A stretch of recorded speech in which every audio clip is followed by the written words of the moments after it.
lugar na ito ay 1.3 kilometro hanggang dito sa aming jogging site. Halos parehong distansya din ng farm kung saan namin nahuli ang dalawang dambuhalang sawa.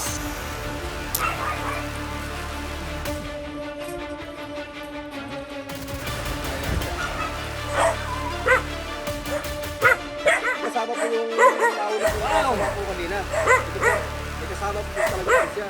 Kasi po yung nasa pispan po, talaga po talaga, ito po yung talagang malaki. Malaki po, ito po. Ito po yung kasama niya. Salubungin mo sa ano? Sobra po laki. Ito, kalaki po. Galing po sa pispan po namin. Pupunta na naman po yung mga alaga po namin. Napakalaki po ito po, sobra po. Binabakan po ito, sobrang dami. Napakarami na ba ako? Dadalawa lang po yung boss ko dito eh. Laki. Dito natin nakita yung ginapangan ng cobra, yung bakas. At dito sa ibaba mayroong lungga, dito natin nasilip yung cobra.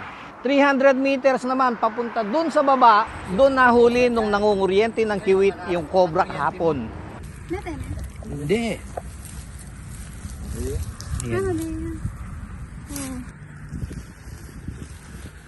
Sisigaw sana ako sa iyo kanina na ingat at siguradong may cobra niya sa ano. Ito kasi yung talagang tinutuntun ng mga cobra para maghanap ng pagkain.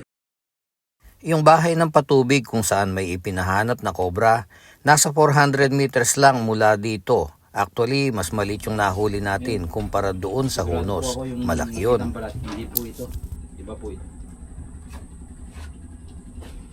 Yang pembasnya na ba siya? Bota siya tingin. Oh. Mabok po yan. Oh, ayan ang papel ng epal pag andyan na yung cobra.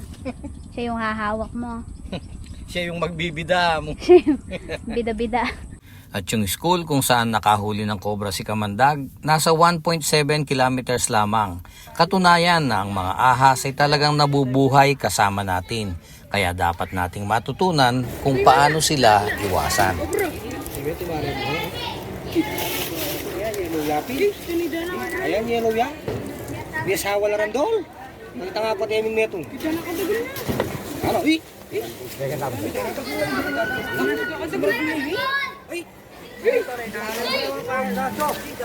Marbuyan. Dito muna akong sipagyahan na. Kaya meron yan, kaya meron. Muna akong sipagyahan. Sige, sige. Sakay, kaya meron yan. Sorry, dana lang yung naman. Oo, marbuyan kita nga pati yun. Yakay muna ako.